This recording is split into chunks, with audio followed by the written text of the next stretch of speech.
During this course, Professor Schuler adopts notation convention, and we will also adopt in this Jupyter notebooks and tutorials.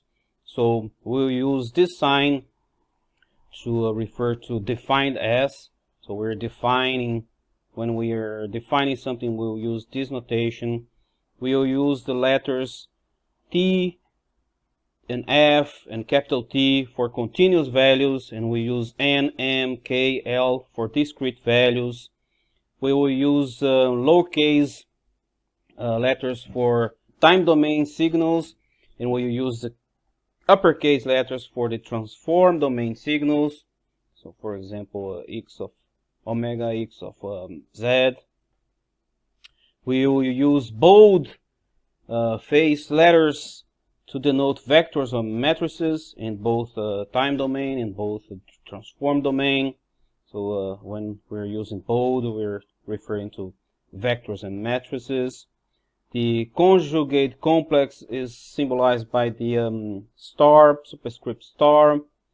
In the transform domain, we will use the superscript star to denote the conjugate only on the coefficients, not including the argument z, and it will use the overline to denote the complete conjugate complex operation, meaning that we are including the argument z.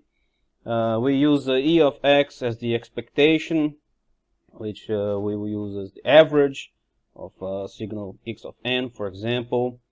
The down arrow n will symbolize a downsampling by a factor of n.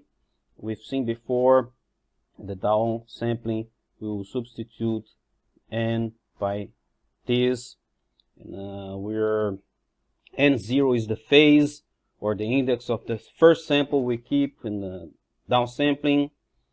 The upper arrow n is the upsampling by a factor of n, including the insertion of zeros, and the n0 is the phase.